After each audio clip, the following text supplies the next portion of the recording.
잠시만요. 제가 화면만 보이고 여러분 얼굴이 안 보여서 어, 예, 화면 공유 해주시기 화면은 바랍니다. 공유가 잠시만요. 제가 제 화면만 공유 너무 보여가지고 안 됐습니다. 예. 다시 해볼게요.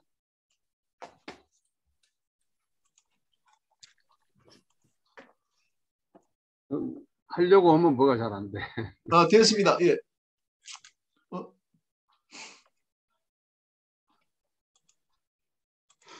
됐죠? 지금은 다 보이시죠? 예, 좋습니다. 네, 반갑습니다, 여러분. 새해 복 많이 받으시고요. 저는 지금 통영에서 연결하고 있고요. 김인현 교수님 제가 지난 연말에 뵙고 이 모임을 처음 알게 됐는데 지난주 강의 김정수 선장님 강의에서 바다의 고수라는 표현을 쓰셨던데요. 정말 바다의 고수들이 570분이 여기 모여 계셔가지고 굉장히 소중한 기회라고 생각을 합니다. 좋은 자리를 저한테 또 마련해 주셔서 너무 감사드리고요. 여러분들이 토요일 저녁마다 이렇게 열심히 공부하시는 줄 저는 진짜 몰랐거든요. 저도 좀 공부를 같이 열심히 해야 될 텐데 영 얼마 안 지났지만 영 제대로 못하고 있는 것 같습니다. 제가 오늘 말씀드리게 되는 내용은 해양 쓰레기인데요. 제가 한 13년 전에 바다로 간 플라스틱이라는 책을 쓴 적이 있어요. 그래서 그 제목을 가지고 왔습니다. 쓰레기와 떠나는 슬픈 항해라는 책을 13년 전에 썼는데 심원준 박사님하고 같이 썼는데 심원준 박사님은 저랑 같이 살고 있습니다. 그래서 남편인데요. 지금 남편은 미세 플라스틱 전문으로 연구를 많이 하고 있고요. 저는 이제 미세 플라스틱을 아주 깊게 들어가지 않고 저는 이제 해양 쓰레기를 어떻게 근본적으로 줄일 것인가에 초점을 맞춰서 일을 하고 있는데 제가 한 1시간 정도 지금 시간이 8시 46분이죠. 네, 1시간 정도 됐습니다. 오늘 여기 모이신 분들이나 이 방에 모여 계시는 분들이 하고 제가 좀 거의 다 모르는 분들이어서 제 소개를 잠깐 하겠습니다. 저는 서울대학교에서 해양학을 공부를 했는데 해양학과 들어가기 전에 그 바다를 딱 한 번 보고 해양학과에 들어갔습니다. 저는 이제 전주에서 태어나가지고 고등학교 때까지 전주에서 공부하고 해양을 공부하게 됐는데 지금은 거제도에 살고 있고요. 매일 통영으로 출퇴근을 하면서 바다를 보고 있고 바닷가에서 살고 있습니다. 제가 해양 쓰레기를 처음 공부하거나 알게 된 것은 해양수산개발원의 위청연구원으로 한 2년 정도 일을 할 때 벌써 21년이 되는데요. 그때 처음 이 일을 알게 됐고 그때부터 지금까지 계속 저는 이 문제에 꽂혀가지고 해양 쓰레기에 꽂힌 여자가 되고 말았어요. 지금까지 20년 넘게 하고 있고 그것이 저의 직업이 되었습니다. 박사 공부는 굉장히 늦게 부경대에서 생태공학으로 했고요. 오션이라는 단체를 2009년에 만들어가지고 지금까지 운영하고 있고요. 지금 현재 해양 폐기물 범부처관리위원회가 있습니다. 거기 제가 위원으로 들어가 있어서 해양수산부뿐만 아니라 외교부나 산자부나 환경부 이렇게 범부처 위원들과 같이 만나서 해양 쓰레기 관리에 대한 조언을 해주는 역할을 하고 있습니다. 제가 오늘은 이제 오션이 어떤 데인지 한번 소개해드리고 해양 쓰레기의 정의를 좀 말씀을 드리고 지구 차원에서는 지금 어떤 일이 벌어지고 있는지 그리고 우리나라가 주목해야 될 쓰레기 문제는 어떤 것이고 또 여러분들과 우리 생활 속에서 이 문제를 대응하고 실천할 수 있는 방법은 무엇인지 말씀드리겠습니다. 오션은 OSEAN입니다. 그래서 Our Sea of East Asia Network을 약자로 해서 발음 끼워도 넣어드렸죠. 2009년에 설립이 돼서 지금까지 운영이 되고 있고 지금 현재 상근자가 10명인데 외부의 해양쓰레기 전문 강사들 20명과 현장 조사원 한 100명 정도가 저희들이 하는 일을 같이 이제 도와주시고 계십니다. 부설로 한국해양쓰레기 연구소라는 이름을 가지고 있고 연구소장님은 따로 계십니다. 저희는 지난 12월 달에 UN 환경계획으로부터 비정부 단체 인증을 받았습니다. 그래서 우리나라에서는 3개 단체가 지금 정부 인증을 받았는데, 비정부 단체 인증을 받았는데, 하나는 활동 안 하고 있고, 하나는 UNEP의 한국위원회고, 실질적으로는 오션 하나밖에 없는 그런 상태인 것 같습니다. 그래서 UNEP에서 하는 여러 가지 국제회의에 저희들이 이제 저희 의견들을 낼 수 있는 그런 자격을 받았습니다. 저희 단체를 하나로 말씀드리자면, 저희는 이제 비영리 사단법인인데, 비영리 독립연구소라고 저희들이 이제 얘기를 하고 있고, 저희들의 키워드는 시민과학입니다. 그러니까 시민들과 함께 과학적 접근 방법으로 이 해양 쓰레기, 특히 아시아 태평양까지 우리나라뿐만 아니라 이 바다를 둘러싸고 있는 여러 나라와 함께 해양 쓰레기 문제 해결하는 데 기여를 하겠다라는 것이고요.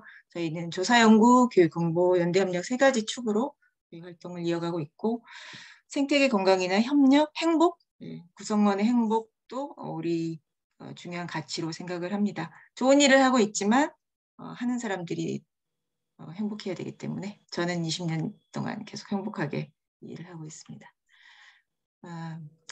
제목을 주로 중점적으로 봐주시면 되겠습니다. 저희가 하는 일은 해양 쓰레기 양과 피해의 주 원인을 찾아서 그것을 차단하는 데 집중을 하고 있습니다. 그래서 이제 양과 피해의 주 원인을 찾는 과정에서 여러 가지 이제 논문을 쓰고 있고, 국제학술지에 논문을 쓰는 NGO입니다. 그래서 SCI 논문에 17편 논문을 내서 국내 학회지보다는 이제 국제적으로 저희 논문들이 많이 인용이 되고 있습니다. 결과적으로는 우리가 원하는 것은 해양 쓰레기의 양과 피해를 줄여서 깨끗하고 생명력 넘치는 바다 만들기라는 것인데, 이거 하나를 목표로 해서 그 목표를 향해서 가고 있는데, 다양한 길을 통해서 가고 있습니다. 지름길도 있고 때로는 돌아갈 수 있겠지만 한 가지 목표를 향해서 가고 있습니다. 기부금은 90%를 고유목적에 투입하고 있고요. 고유목적 사업에 투입하고 있고, 운영하는 것은 전부 연구사업으로 하고 있습니다. 실제 연구사업비가 한 90%, 95%의 비율을 차지하고 있고, 기부금은 많지는 않습니다. 저희들이 하고 있는 그 사업들을 다 소개하려면 시간이 좀 많이 걸리겠고, 최근에 저희들이 좀 많이 하고 있는 것은 국제활동, 아시아 태평양의 시민 포럼이라던가 또 다른 조직, 그리고 시민 과학자들을 양성하고 입체적으로 활동하는 바다기사단, 그리고 기업들이 ESG 차원에서 참여하고 있는 그런 활동들이 고유목적 사업으로 활발하게 이루어지고 있고요. 연구사업도 국가사업도 있지만 국제기구의 사업들과 ODA 이런 사업들이 지금 늘어나고 있고요. 저희들은 이제 해안에서 정기적으로 모니터링하는 사업을 지금 오랫동안 하고 있습니다. 매월 뉴스레터를 발행하고 1년에 2번 영어 뉴스레터도 발간을 하는데, 매월 뉴스레터에서는 오션의 활동들이나 최근에 저희들이 공부한 내용들, 그다음에 최근 뉴스 이런 것들을 소개하고, 영문 뉴스레터에서는 아시아 태평양 지역에 있는 NGO들, 비영리 단체들이 하고 있는 해양 쓰레기 관련 활동들을 기사로 받아서 저희들이 그걸 모아가지고 이 뉴스레터를 내고 있습니다. 제가 이제 편집장을 하고 있고요. 우리 모임이 지금 제가 80강이던데요. 저도 사실 매주 공부를 하고 있거든요. 저희는 2010년부터 세미나를 지금 매주 하고 있습니다. 그래서 현재 434회 세미나를 진행을 하고 있는데, 최근에 나온 중요한 논문, 외국 논문을 선택을 해서 그것을 같이 공부하고 그 결과를 발제한 사람이 다 정리를 합니다. 그래서 뉴스레터에 그 요약문과 주요 내용을 다 한글로 이렇게 풀어서 정리를 해서 싣고 저희 세미나 하는 걸 녹화한 거를 유튜브에 공개를 하고 있습니다. 그리고 이제 2011년부터는 국제 세미나로 매달에 한 번은 첫 화요일은 국제 세미나로 진행을 하고 있어서 외국에 있는 저희 협력자들이 이 시간대에 세미나에 참여를 해서 같이 공부하고 있습니다. 이제 이거는 저희들 오션의 연구원들의 역량을 강화하기 위한 목적으로 처음에 실시했다가 그 결과를 전부 이제 공개적으로 나누게 되면서 저희 지식 나눔 활동의 일환으로 진행이 되고 있고, 저희 뉴스레터에 이 내용을 항상 싣고 있습니다. 해양 쓰레기의 정의와 원인 살펴보겠습니다. 해양 쓰레기의 정의는 이렇게 됩니다. 해양 및 연안 환경에서 폐기, 처분 또는 버려지는 모든 잔류성 제조 또는 처리된 고체 폐기물, 좀 어려운데요. 이런 용어를 이제 정의로 하고 있는데, 과거에는 이 잔류성이라는 용어가 들어가 있지 않았었습니다. 이게 persistent라는 용어를 이제 번역하면 이렇게 되는데요. 이것이 사실 문제입니다. 왜 이게 들어갔냐면 이게 플라스틱 때문입니다. 그러니까 예전에는 바다에 많은 것들을 버려도 큰 문제가 없었는데, 왜냐하면 분해되고 정화작용이라고 해서 저희들이 이제 그런 식으로 이해를 하고 있죠. 바다가 깨끗하게 해줄 거야 라고 이해를 하면서 해양에 많은 것들을 버려왔는데, 우리가 버리는 것이 썩지 않는 플라스틱 재질이 많다 보니까 이제는 해양에 버려도 그게 썩지 않고 계속 남는 겁니다. 그래서 해양 쓰레기의 정의에서는 우리가 흔히 알고 있는 일반적인 쓰레기 또는 재해 때문에 발생하는 쓰레기, 그 굴폐각, 바다 밑에 가라앉은 어떤 것들, 자전거도 가라앉았네요. 이런 것들 우리 해양 쓰레기라고 흔히 말하는데, 국제 정의에서는 이 초목류, 재해로 발생한 이런 초목 계열은 국제적인 정의에서는 해양 쓰레기로 보지 않습니다. 그리고 굴폐각 같은 것도 해양 쓰레기로 보지 않아요. 그리고 오른쪽 아래에 있는 이 그림은 우리가 과거에 하수 슬러지 같은 것을 해양에 투기를 했었습니다. 2015년까지 그런 일을 우리나라도 해왔었는데, 그때 버려졌던 것들은 고체 상태의 폐기물이 아니어서 해양 폐기물이 아니다, 해양 쓰레기가 아니다라고 했었습니다. 그런데 지금은 이 고체 폐기물의 경계가, 우리가 보통 고체 폐기물이라고 하면 손에 잡히고 눈에 잘 보이는 어떤 단단한 쓰레기를 생각할 텐데, 그것이 점점점 크기가 줄어들어서 눈에 보이지 않을 정도로 작은 것도 미세 플라스틱이라고 해서 해양 쓰레기로 요새는 보고 있어서, 이것이 고체와 액체상의 어떤 경계를 지금 허물어 버리고 있는 상황입니다. 그래서 예전에는 이제 단단하고 이렇게 이제 눈에 잘 보이는 이런 것들만 해양 쓰레기로 봤다가, 지금은 이것들이 눈에 보이지 않도록 작아져도 이 해양 쓰레기로 봅니다.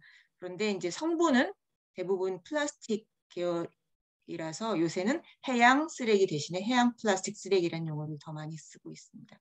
그래서 지금은 이제 이 모든 것들이 이 그림과 이 그림과 이 그림은 해양 쓰레기로 볼 수 있고, 이 재해에서 발생한 초목 쓰레기라든가 굴폐각 같은 경우는 이제 나라마다 해양 쓰레기를 이렇게 정의해서 사용을 하고 있는데, 우리나라 같은 경우는 재해성 쓰레기도 해양 쓰레기로 포함을 하고 있고요. 굴폐각도 해양 쓰레기로 포함을 해서 관리를 하고 있습니다. 공간에 따라서는 해안, 그리고 부유, 침적 이런 용어를 사용합니다. 그래서 어떤 곳에 있느냐에 따라서 사실 많은 대안이 서로 달라집니다. 그래서 이렇게 나누어서 용어를 쓰고 있고, 해양 쓰레기의 발생 원인을 육상, 해상, 외국 이런 식으로 나눕니다. 그래서 기원 또는 기인, 발생원 이런 식의 용어를 사용을 하는데, 원인 활동을 보면 일상생활, 해변 여가 활동, 농업, 흡연, 위생, 투기, 수산업, 어선업, 양식업, 낚시, 해운, 해상, 시설, 외국인, 모든 인간 활동이 바로 해양 쓰레기의 원인입니다. 모든 사람이 원인입니다. 그래서 여기 보시면 우리의 모든 환경들에서, 육상에서 그리고 해상에서, 하늘색 화살표입니다. 그리고 다른 나라에 쓰레기가 유입이 되고 있고, 이 모든 인간으로부터 쓰레기가 발생하고 있고, 동물들은 해양 쓰레기를 발생시키지 않습니다. 그래서 이 모든 것들이 우리로부터 나온다라고 생각하시면 되겠고요. 크기에 따라서는 용어를 이렇게 씁니다. 왜 이제 이렇게 쓰냐면, 해양 쓰레기의 60에서 90%가 플라스틱 재질로 되어 있어서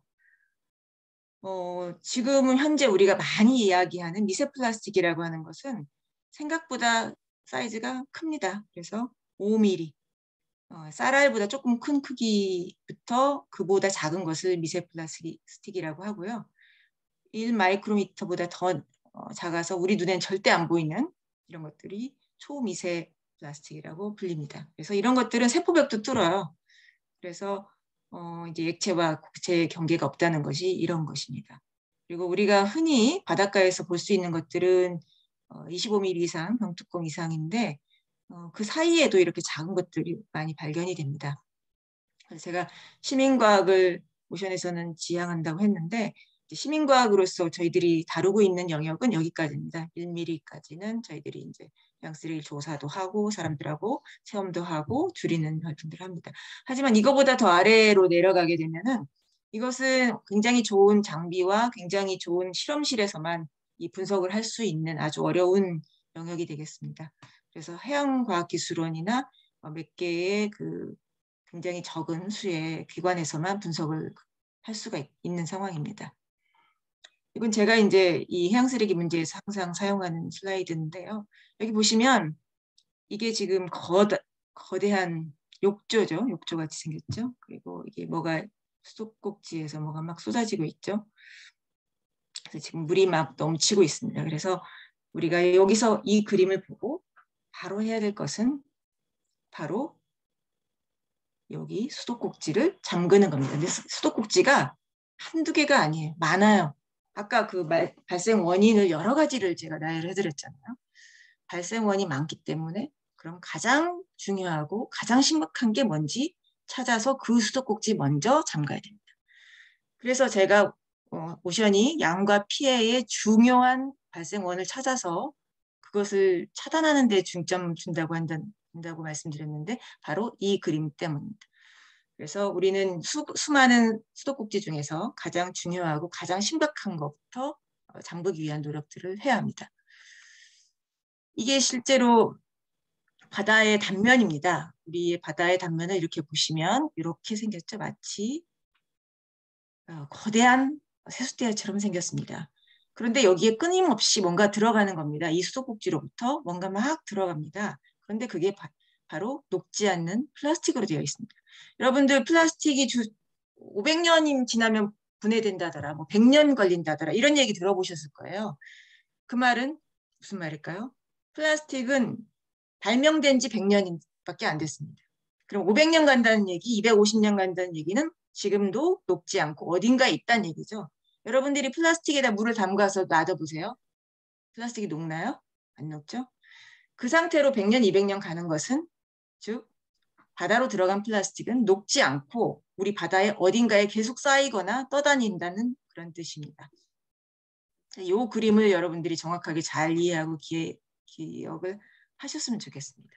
이 여기로 들어가는 것들이 종이나 뭔가 섬유, 천연 섬유, 천연 물질이 아닙니다. 합성해내서 인간이 자연에 없는 물질을 합성해낸, 창조해낸 그런 물질들입니다. 그래서 녹지 않고 그 플라스틱이 여기에 계속 들어가고 바닷가, 육지, 그리고 바다 해상에서 일어나는 모든 인간 활동으로부터 쓰레기가 발생해서 이 바다로 들어가고 있는 것입니다. 그래서 바다는 거대한 세숫대야이고 수도꼭지 먼저 잠가야 된다는 것을 명심해 주시기 바랍니다. 지금부터는 지구 차원의 해양쓰레기 피해와 대응이 어떻게 이루어지고 있는지 한번 살펴보도록 하겠습니다. 이런 앞에서 말씀드렸던 여러 가지 간단한 말씀들을 통해서 여러분들이 이제 알 수 있는 것은 지금 우리가 살고 있는 시대는 더 이상 철기 시대가 아니라는 겁니다. 학교에서는 철기 시대까지밖에 못 배웠는데 우리가 살고 있는 시대는 플라스틱 시대가 된 지가 오래됐습니다. 근데 이제 플라스틱 시대다라는 말을 쓰지 않았을 뿐이었는데 2000년, 2010년 이후에는 이 플라스틱 시대라는 말을 굉장히 많은 문서에서 사용을 합니다. 그리고 퇴적층 안에 플라스틱이 이렇게 쌓여 있는 것을 보면 그 시대가 바로 플라스틱을 많이 쓰던 인류가 살고 있던 그 시대가 아니겠는가. 그래서 우리가 이 시대를 지질 시대에 포함을 시켜야 되지 않나라는 논의가 이루어지고 있습니다. 이미 5년 전에 이런 논문이 나왔습니다. 지질 시대에다가 안스로포신이라는 인류새라는 그 새로운 새를 도입해야 되지 않느냐라는 그 전문가들의 논문이 있었고요. 실제로 인류새라는 이 학술지도 있습니다. 그 이유는 우리가 태어날 때부터 죽을 때까지 플라스틱과 함께 하고 있기 때문입니다. 물론 제가 어렸을 때 태어났을 때는 저는 아마 이게 일회용 기저귀 나왔었던 것 같아요. 저희 부모님이. 그런데 지금은 모두 다 일회용 기저귀를 사용하고 있죠. 아가들이 태어났을 때부터 우리가 또 죽을 때까지. 죽을 때 이 그 수의에도 합성섬유가 들어가서 합성섬유는 플라스틱 성분을 포함하고 있는 겁니다. 폴리에스터 이런 것들이 나일론 이런 것들이 바로 플라스틱 재질입니다. 태어나면서부터 죽을 때까지 우리가 80년이면 80년 동안 플라스틱을 쓰고 버리고 어딘가에 처리를 하고 있는 거죠.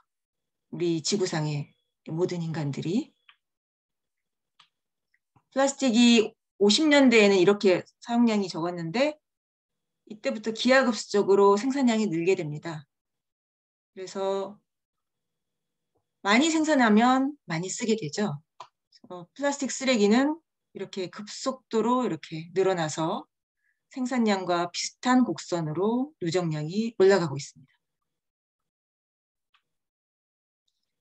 그리고 그중에 9%는 재활용이 됩니다. 9%밖에 재활용이 안 됩니다. 우리가 재활용을 굉장히 많이 하고 있는 것 같은데 우리 지구 전체로 봤을 때는 9%밖에 재활용이 안 되고 소각 12%, 나머지는 79%인데요. 매립하거나 투기를 하거나 어딘가에 그냥 방치되어 있는 겁니다. 바다이든 육지든. 우리가 안 보이면 우리나라는 쓰레기를 예전에는 중국으로, 미국에서도 중국으로, 유럽에서도 중국으로 수출을 했었습니다. 그래서 우리 눈에 보이지 않지만 지구상 어딘가에는 가 있고 그것이 중국으로 갔었던 것도 많았는데 지금은 중국으로 들어가는 그 폐플라스틱 수출이 금지가 됐습니다. 중국이 2017년부터 폐플라스틱 수입을 금하면서 각 나라에서 비상이 걸렸죠. 이렇게 이제 한 나라의 문제를 다른 나라로 전이시키는 그런 것으로는 이 문제를 해결할 수가 없습니다. 플라스틱이 이 석유로부터 나옵니다. 그래서 석유, 천연가스로부터 나와가지고 펠렛이라는 그 1차 물질을 만들게 되는데 이 펠렛을 제품으로 다시 만들어서 여러 가지 물체를 만들고요. 사용하고 사용이 종료되면 재활용, 매립, 태워서 에너지를 회수하거나 하는 방식으로 이렇게 순환이 된다고들 생각을 합니다. 재활용을 이렇게 해가지고 우리가 재활용하기 위해서 플라스틱을 많이 잘 씻고 말리고 해서 분리수거를 해서 내놓죠. 그러나 실제로 우리나라 같은 경우에는 얼마나 많은 양이 플라스틱이 생산이 되고 사용이 되는지 사실 모릅니다. 우리가 알고 있는 것은 폐플라스틱이라고 해서 수거된 쓰레기 양은 알고 있습니다만 전체 플라스틱 생산에서 수입과 수출을 다 이제 감안해서 어느 정도를 우리가 생산해서 쓰고 얼만큼 버리는지를 정확히 알지 못합니다. 아직도 그 통계는 우리한테 부족한 상태이고요. 우리나라의 경우는 그렇습니다. 세계적으로도 많은 추정을 하고는 있는데 그것의 일부가 바다로 들어갑니다. 바다로 들어가는 양은 극히 일부분입니다. 전체 플라스틱 사용량에 비하면. 그러나 피해가 심각합니다.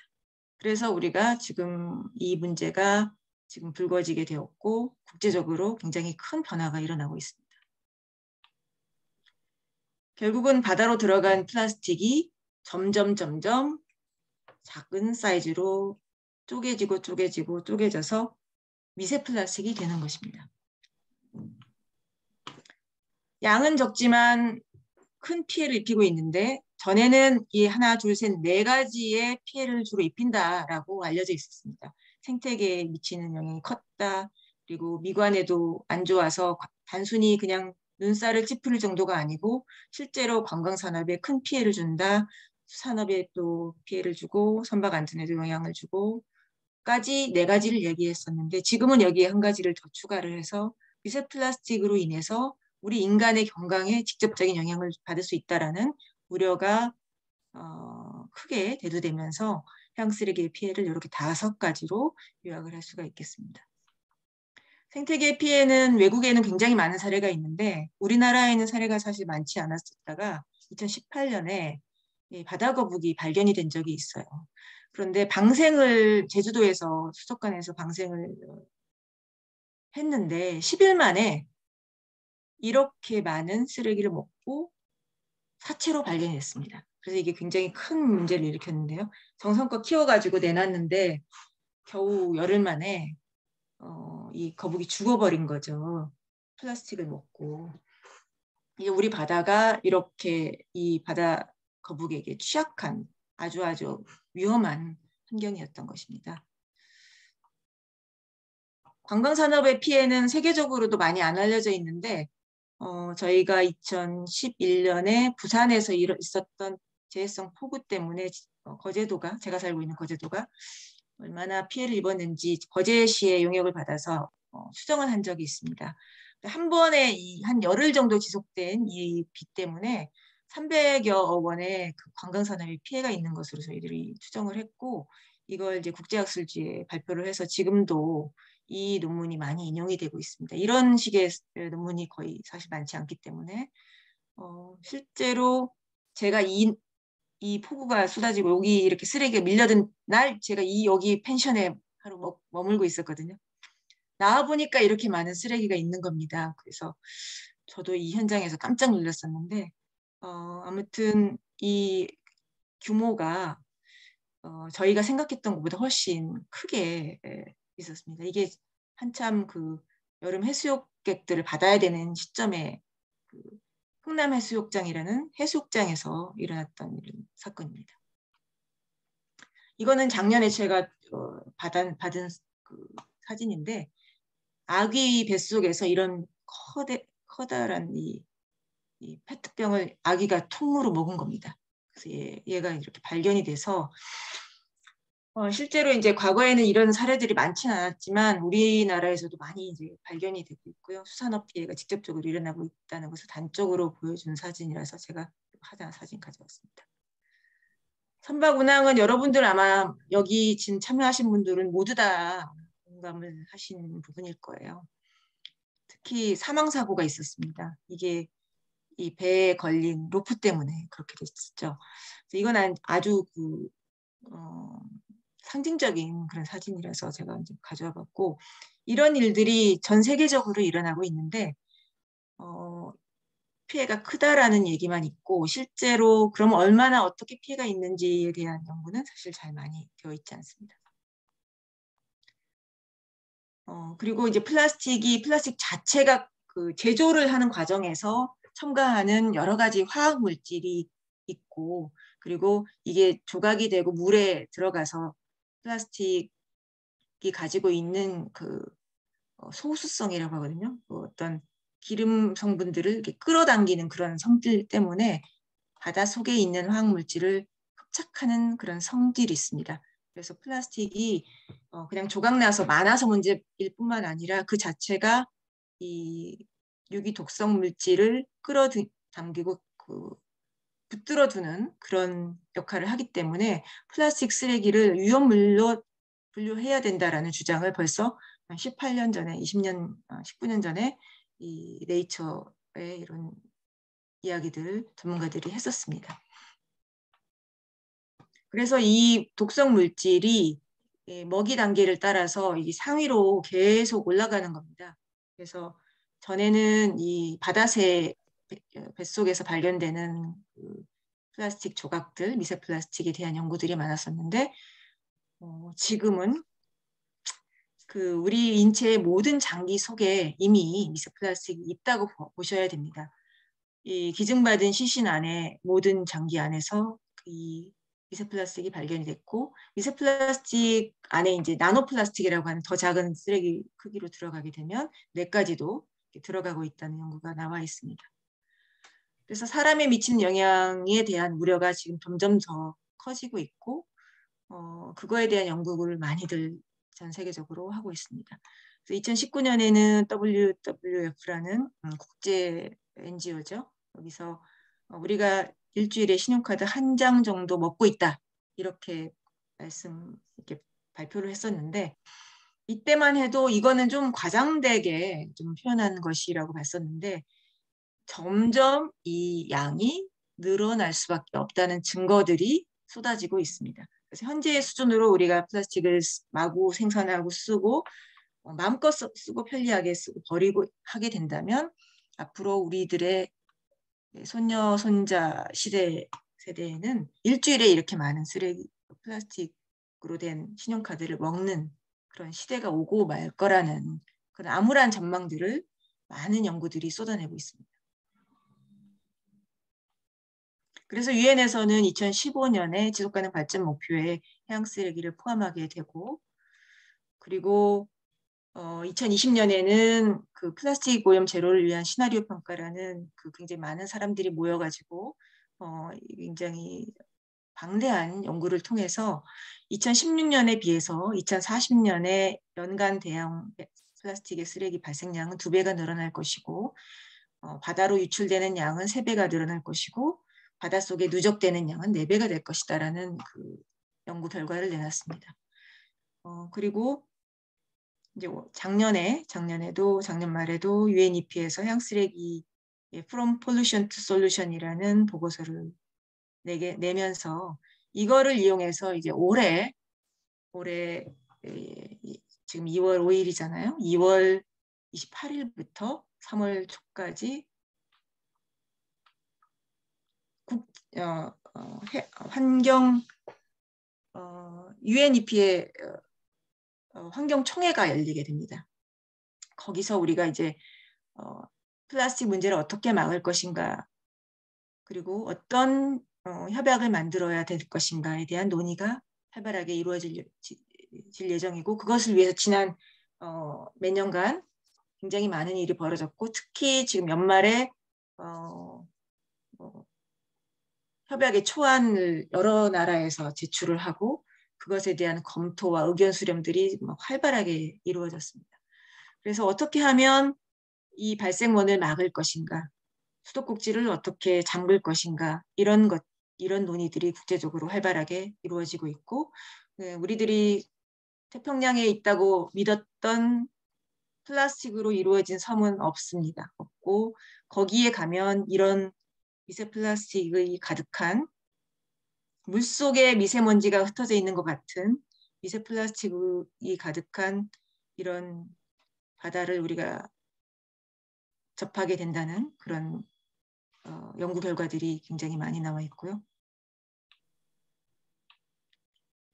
그 협약을 준비하기 위해서 장관급 사전회의가 이미 오랫동안 진행이 됐고 각 유엔 회원국들이 그 조약에 대한 협약에 대한 입장문들을 계속 냈고 우리 정부도 굉장히 적극적으로 임하겠다라는 그런 의견을 표명을 했습니다. 그래서 국제협약을 제정하고 있는 이 과정에서 우리가 주목해야 될 부분은 이 문제를 해양에 들어간 다음의 플라스틱 문제만 볼 것이냐 아니면 근본적으로 플라스틱의 생산부터 전체적인 오염을 다 볼 것이냐 그렇게 두 가지의 관점에서 지금 준비가 이루어지고 있어서 여러분들이 관심을 가지셔야 될 것 같고 오션에서는 플라스틱 오염 전체를 봐야 된다라는 입장 표명을 했고요. 라이프 사이클 접근을 해야 된다는 입장과 또 처리 중심의 접근을 해야 된다는 입장이 대립하고 있는데 저희는 라이프 사이클 접근을 지지합니다.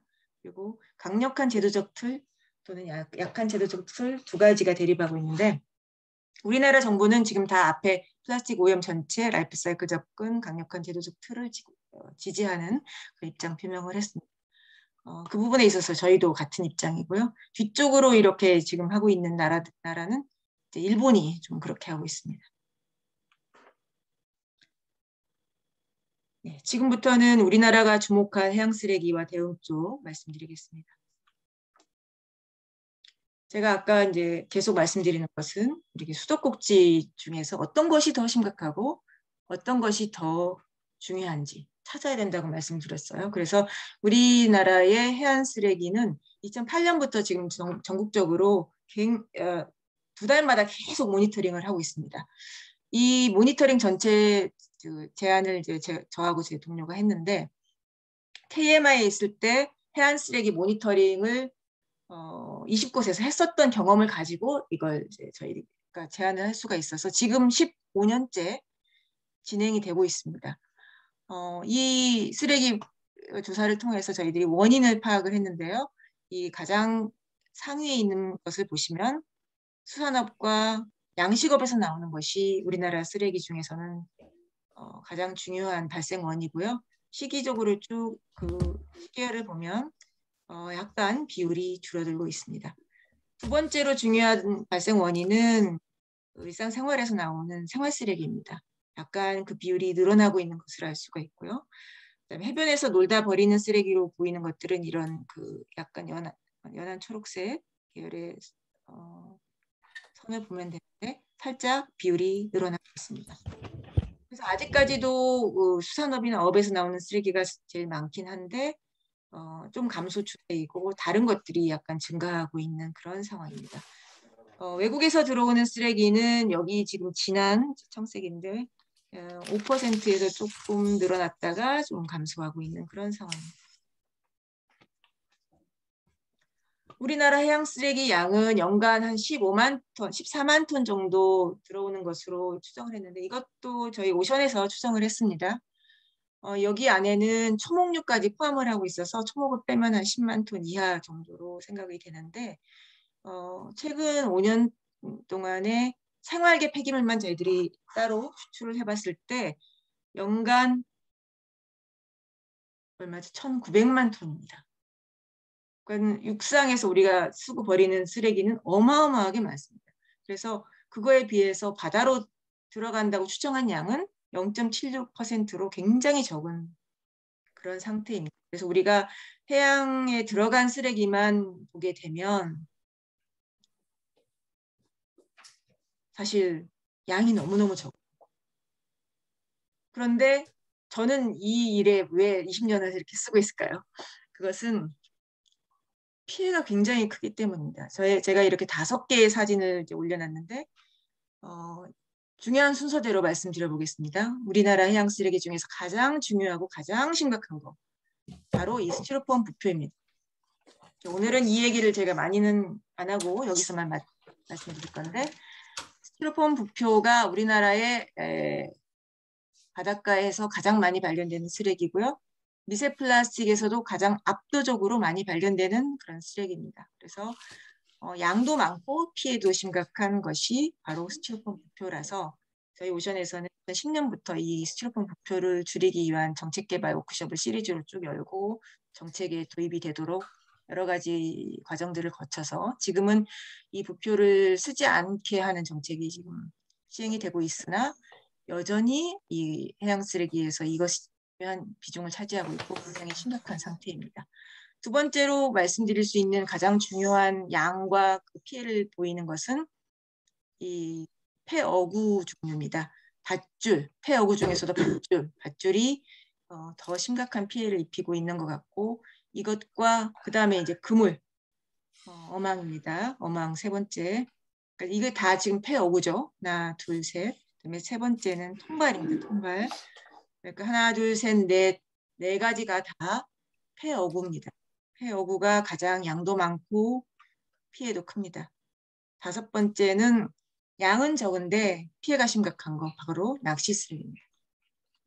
그래서 우리나라에서 주목해야 될 쓰레기는 이렇게 5가지입니다. 이걸 잘 명심해 주시면 좋을 것 같습니다. 그러니까 근본적으로 육상에서 이렇게 막아주어야 되는 것은 분명히 있지만 오늘 여러분들은 다 이제 바다와 관련된 그 경험들을 많이 갖고 계시는 고수님들이시니까 제가 이제 육상에서 내려오는 쓰레기에 대해서는 좀 말을 줄이고 바다에서 발생하는 쓰레기를 중심으로 지금 말씀을 드리고 있는 겁니다.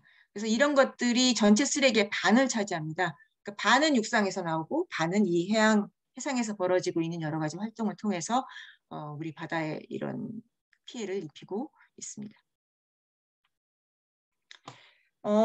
좀 더 좀 자세히 들어가게 되면 저희가 2014년도에 해군사관학교 교수님한테 그 연락을 받고 강의 요청을 받았어요. 그래서 해군사관학교 가서 강의를 하고 나서 교수님과 여러 가지 이야기를 나누면서 분명히 해군 함정들도 폐허구 때문에 피해를 입고 있을 텐데 그런 자료를 안 가지고 있지 않냐. 만약에 그거를 모아서 그 원인도 찾고 그렇게 하면 그 실제 피해도 좀 줄일 수 있지 않겠나 생각한다고 이렇게 말씀을 드렸더니 그 교수님이 직접 그 잠수정 정장을 하셨을 때 폐어구가 그 폐어구에 그 잠수정이 걸려가지고 배가 그냥 덜컹하는 그런 그 오싹한 경험을 직접 하셔가지고 굉장히 이걸 이제 좀 진지하게 받아들이시고 실제로 해남구조전대에 연락을 해가지고 2000년부터 2015년까지 6년 동안 해군 전 해군 함정, 전체 해군 함정이 해난구조전대에서 수리를 받은 모든 기록을 분석을 하셨습니다. 제가 이제 그럼 데이터를 어떻게 모아야 되냐 해서 제가 데이터를 모으는 포맷만 만들어 드리고 이 교수님이 이제 해양구조전대에 협력을 받으셔가지고 그 데이터들을 쭉 모은 거죠. 그래서 우리가 총 2,300건 정도의 사례를 모았습니다. 제가 아까 시민과학이라고 말씀을 드렸는데 어떤 이런 목적을 위해서 별도로 공부를 하거나 연구를 한 것이 아니고 기존에 있는 자료를 잘 모아가지고 분석을 한 겁니다. 이것도 시민과학의 하나로 볼 수가 있는데 이렇게 해군 해난 구조전대가 위치하고 있는 그 관할 해역을 전부 다 포괄을 해서 6년간 우리 전체 해역을 다 포괄해서 데이터를 찾아보니 총 2,380건을 수집할 수가 있었고 연간 1년에 한 400건 정도의 얽힘, 그러니까 프로펠러에 어구가 걸린 그런 건수가 나타났습니다. 이것은 사고가 되기 전입니다. 사고가 되기 전에 걸려서 수리를 받은 기록이기 때문에 사고는 전혀 지금 반영이 안 된 겁니다. 그리고 거기서 제거한 폐어구의 양이 연간 10톤씩. 예. 양은 얼마 안 되죠. 그런데 여기에 이제 폐어구를 제거하기 위해서 잠수 인원이 1년간 그 연인원이 1,250명이 투입이 되고요. 135시간을 써서 이렇게 제거를 해야 되더라고요. 그래서 이것은 이제 한 척당 평균 2.3회 걸린 셈인데 해군 함정은 모든 장비를 써서 부유물이나 어떤 장애물을 피해 다니지 않습니까?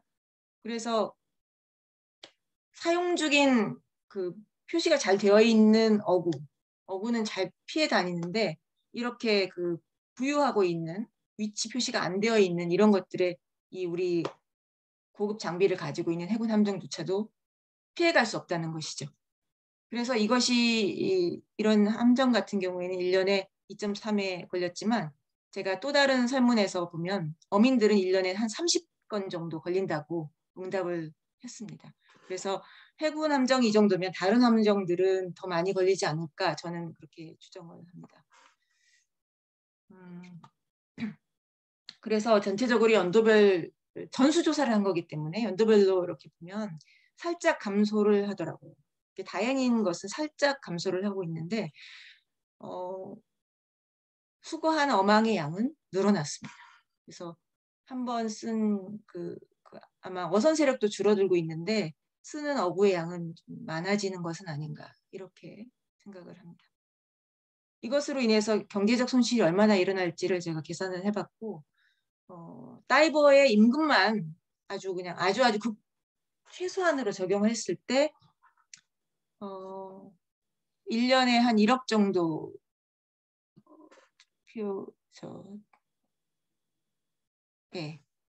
2억 정도의 피해가 있었고요. 여기에 만약에 이 선박을 모든 선박에 이렇게 적용을 한다고 하면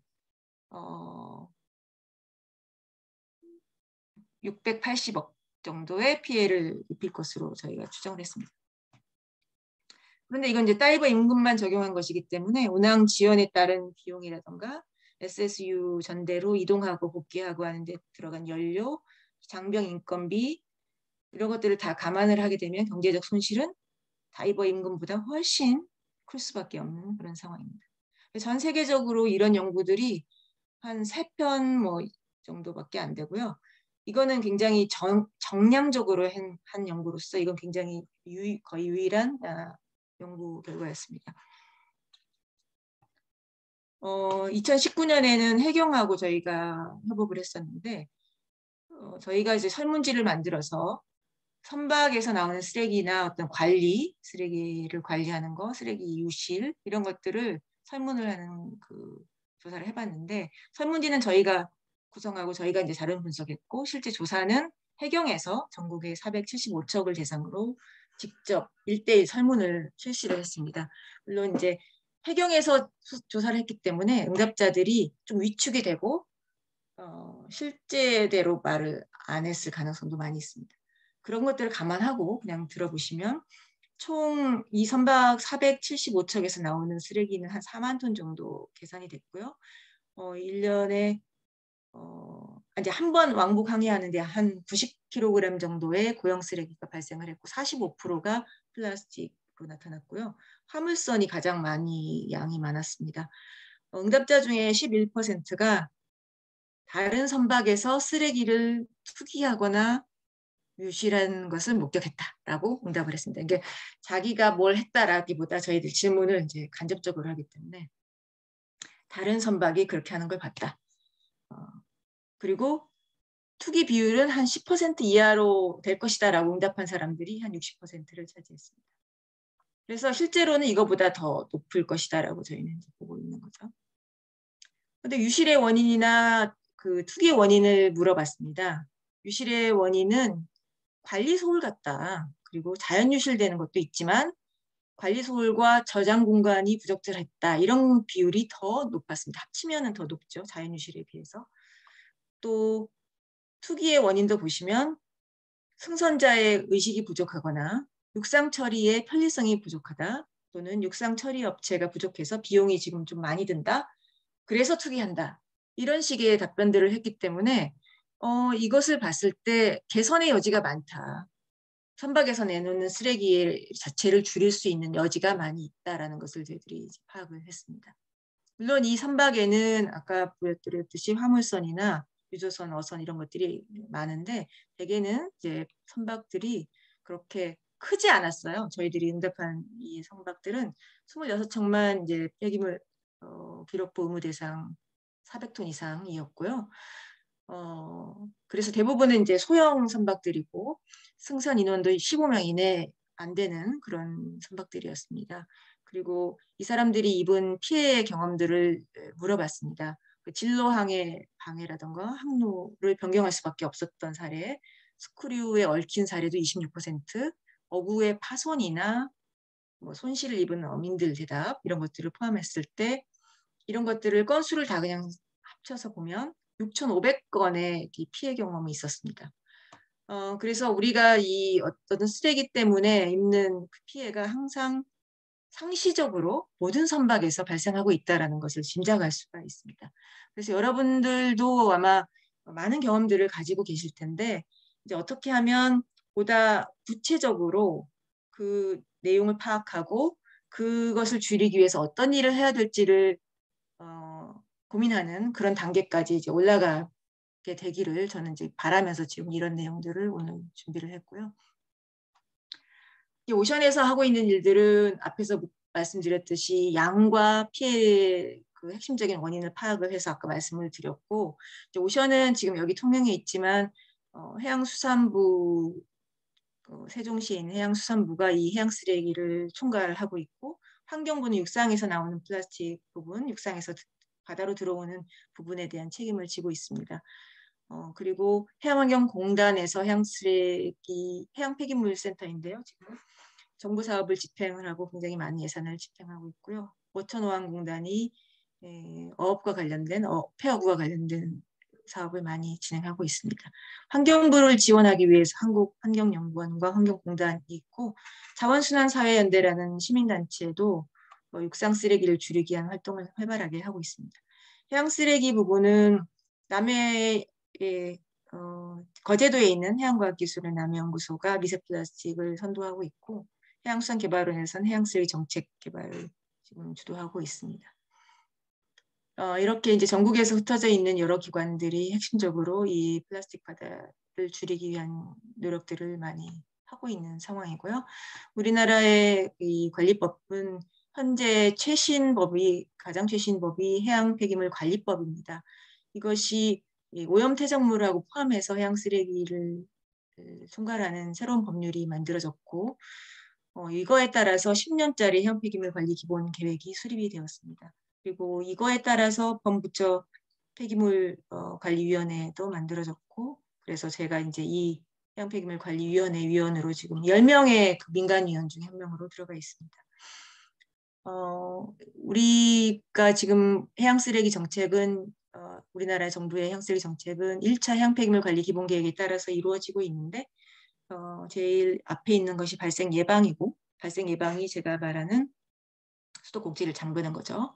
그리고 수거 운반 체계를 개선하고 처리 재활용을 촉진하고 관리를 강화하고 국민인식 제고를 한다라는 내용인데 이 중에서 가장 많은 예산은 수거 운반 체계 개선과 처리 재활용 촉진 쪽에 예산이 투입이 되고 있습니다.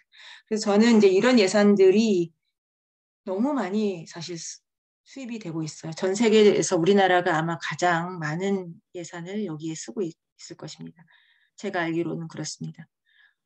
그래서 저는 이 수도꼭지를 찾고 수도꼭지를 잠그는 일에 이 예산을 써야 된다라는 것을 계속 강조하고 있는데 잘 뜻대로 안 되고 있습니다. 왜 그렇게 얘기를 하냐면 바다에 한번 빠지면 우리가 쉽게 건질 수 있나요? 건질 수가 없잖아요.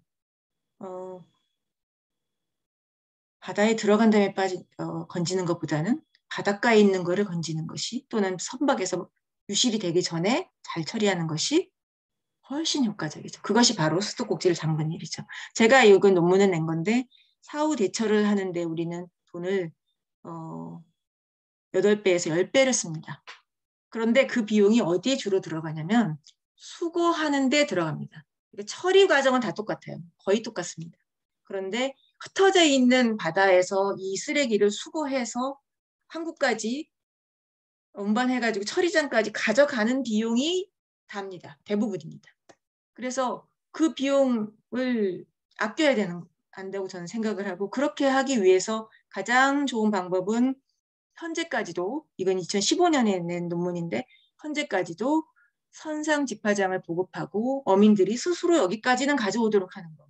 그다음에 가져온 것을 빨리빨리 지자체에서 처리해 주는 것이 가장 현실적인 예방적 효과가 있는 그런 대책이 될 수가 있습니다. 왜 이런 이야기를 하냐면 저는 연구와 과학적 근거에 기반해서 통계에 기반해서 이런 대안들을 내고 있는데 실제로 우리 이 정책은 과학과 증거 기반이라기보다는 관행 중심이고 민원 중심으로 그 예산을 사용하고 있기 때문에 굉장히 많은 예산을 쓰고 있음에도 불구하고 이 데이터가 부족합니다. 통계나 상세 정보가 부족해서 그럼 과연 구체적으로 무엇을 차단을 해야 될지를 알지 못한 채 계속 우리의 세금을 사용하고 있고 그것이 지금 30년 가까이 진행이 되고 있고 그것이 저는 너무너무 안타깝습니다. 그래서 여러분들에게 강조하고 싶은 것은 과학과 증거 기반으로 발생 억제를 위한 효율적 예산 투자가 필요하다는 것입니다. 다행히도 지난 연말에 수산업법 전부 개정안이 국회 상임위를 통과를 해서 어구를 줄이기 위한 법률이 개정안이 통과가 됐습니다. 어구의 실태를 조사하고 어구 과다 사용을 방지하며 어구 실명제를 도입할 수 있게 되었고요.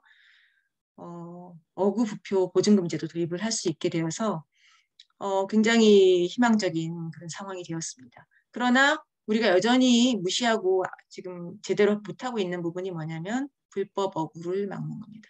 그러니까 아까 제가 여러 가지 이제 어망이나 여러 가지 것들을 말씀드렸을 때 제일 우리가 불법적으로 많이 지금 사용하고 있다고 보는 것들이 뭐냐면 자망입니다. 자망. 적정 사용량에 비해서 3배에서 5배를 사용하고 있습니다. 그래서 불법업을 막지 못하면 그러니까 조업기간을 어기는 불법도 있지만 어구를 많이 사용하거나 사용하지 않아야 될 어구를 사용하는 그런 불법도 많습니다. 이런 부분을 우리가 억제하고 차단하고 책임을 지우고 하지 않으면 여러분들이 해상에서 일어난 여러 가지 사업들을 하실 때 위험에 처할 수밖에 없고 그것이 앞으로도 지속될 수밖에 없습니다. 그래서 저는 이 부분을 좀 강조를 하고 싶고 오션은 이 폐어구를 줄이기 위해서 이 자망 어민들로부터 당신들이 생각하는 대안은 무엇인가 하는 이제 설문도 하고 또 FAO 그 세계 생명농업기구와 함께 유실률, 어구 유실도 설문을 할 예정이고 저희들은 어민들 교육과 어민들 이런 폐어구 정책을 정부에 계속적으로 정책 제안을 하고 있고요. 최근 들어서는 이 요새 이제 디지털 뉴딜 정책의 어촌 부분도 이제 적용이 돼서 IoT 기술 같은 우리가 좀 스마트한 기술을 이용해서 불법을 막는 쪽으로 좀 관심들이 좀 더 많이 가야 될 것 같습니다. 그래서 업 부분은 아직까지도 뭐랄까 굉장히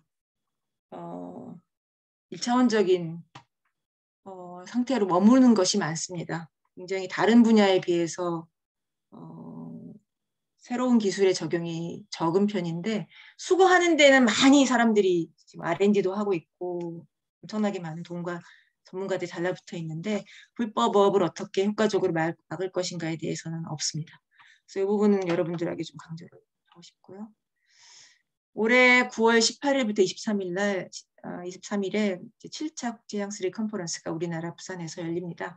이게 지금 코로나 때문에 아마 이제 오프라인으로 오는 분들이 과거보다는 적겠지만 이 행사가 해양 쓰레기의 국제적인 흐름을 종합해내는 그런 굉장히 상징적이고 유일한 그런 행사입니다. 전 세계의 사람들을 한꺼번에 슉 끌어 이목을 집중시키는 아주 중요한 행사가 지금 9월 달에 열리고 있어서 지금 세션을 어떻게 구성할지 저도 그 세션 구성 평가를 지금 맡아서 하고 있고요. 이제 남은 시간 동안에는 플라스틱 위기를 극복할 실천 방안에 대해서 간단히 여러분들에게 팁을 드리고 마치도록 하겠습니다. 다시 한번 강조하겠지만 우리는 어떻게 하면 이 수도꼭지를 잠글 것인가, 어떻게 하면 적게 쓰고 어떻게 하면 배출을 줄일 것인가, 이것에 집중해야 됩니다. 그래서 저희들이 준비하고 있는 여러 가지 프로그램 중에는 이제 일반인들이 참여할 수 있는 프로그램들이 있습니다. 6가지 중에서 이제 생물피해 연구라던가 국제연안 정화 행사 그리고 해안 쓰레기 신속 평가를 응용한 바다기사단, 학생 미세 플라스틱 체험 이런 것들은 저희들이 자체적으로 하고 있는 사업들인데 여러분들이 관심이 있으시다면 저에게 연락을 주시면 좋을 것 같고 4번은 이제 지금은 중단이 됐고요. 3번은 지속되고 있는데 이것은 이제 국가의 데이터를 기초 데이터를 시민단체들이 저희의 훈련을 받아서 조사를 해서 내고 분석하고 정책 대안을 만들어내는 그런 사업이고 국제적으로는 이게 굉장한 모범 사례로 알려져 있습니다. 플라스틱 위기를 극복할 실천 방안 7가지 중에서 일회용 플라스틱 다이어트는 제가 특별히 말씀 안 드려도 다 아실 것 같은데 국제연안 정화 행사 제가 이제 KMI 있을 때 처음 우리나라의 국제연안 정화 행사가 도입이 됐습니다. 그래서 그때부터 제가 지금까지 이거를 끌어안고 하고 있고요. 우리 월간 뉴스레터 받아보시기 바라고 혹시 인스타 하시는 분들은 또는 페북 하시는 분들은 플라스틱 위기 메신저 되어주시고요. 바다기사단, 낚시 흔적 안 남기기, 오션 회원되기 이 중에서 제가 바다기사단 좀 더 말씀드리겠습니다. 플라스틱 다이어트도 조금 더 팁을 드리자면 플라스틱 다이어트 중에서는 모든 플라스틱을 다 줄이려고 하면 힘드시니까 제가 딱 5가지만 알려드릴게요. 음료수병 줄이는 거 그게 제일 중요하고요. 두 번째는 과자 봉지, 라면 봉지, 비닐로 된 봉지. 그다음에 포장죠. 음식 포장. 그다음에 비닐봉지. 우리 바닷가에서 가장 많이 발견되는 5가지입니다.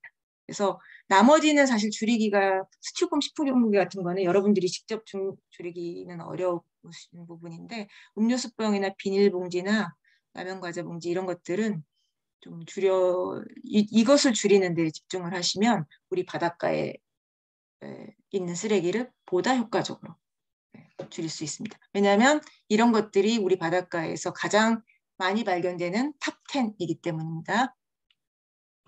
바다기사단만 잠깐 말씀드리면 바다기사단은 드론을 이용하고 또는 스쿠버 다이빙 기술을 이용하고 스마트폰 앱을 이용해서 우리가 바닷가를 감시하고 공중에서 감시하고 바닷속을 감시하고 해안에서 감시해서 바다가 어떤 상태인지 얼마나 오염되고 있는지 어디가 심각하게 지금 쓰레기가 많은지 피해는 어떻게 일어나고 있는지를 종합적으로 시민들이 자기들이 가지고 있는 장비나 자기들의 스마트폰을 이용해서 조사하는 방법입니다.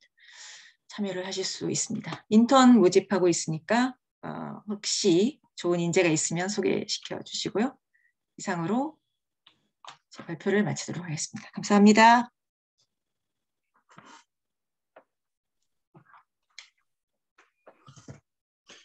예, 홍 박사님 대단히 감사합니다. 예, 발표 참 잘 들었습니다. 해양 쓰레기 아이고, 정말 자세하게 이렇게 말씀을 해주셨는데 이렇게 훌륭한 단체가 있는지도 몰랐는데 우리 홍 박사님 중심으로 해가지고 크게 활동하고 있습니다. 저는 아까 오션이라고 해가지고 동아시아 바다 공동체 그 다음에 또 오션 이렇게 써가지고 이게 좀 이렇게 타이틀이 왜 이러냐 했더니 그걸 이제 줄여서 동아시아 바다 공동체를 줄여서 오션이 되나 봐요. 네. 영어 약자를 읽으면 그리고 이제 시민과학이라는 개념을 하여간 제가 이제 처음 들었는데 오늘 그것도 말씀을 해주셨고 해서 제가 오늘 토론은 최재선 박사님하고 박종면 국장님 두 분한테 이렇게 부탁을 했거든요. 그래서 그 두 분한테 또 이야기를 한번 들어보도록 그렇게 하겠습니다. 근데 제가 먼저 좀 말씀드릴 거는 우선 제가 이제 느낀 게 어민들은 어록권이 있을 거 아닙니까?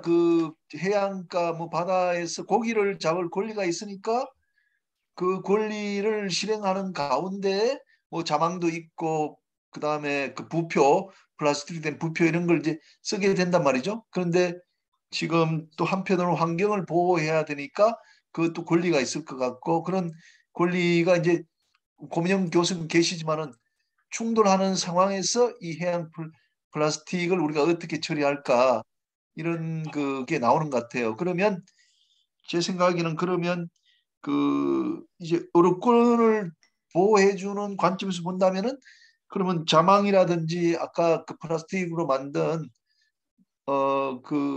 이제 부표 같은 것들을 그럼 어떻게 대처할 건가 하는 그런 것들이 좀 논의가 좀 심각하게 돼야 될 것 같아요. 네, 그래서 이제 그런 문제를 포함해서 한번 토론을 한번 듣도록 하겠습니다. 최재선 박사님 좀 부탁드리겠습니다.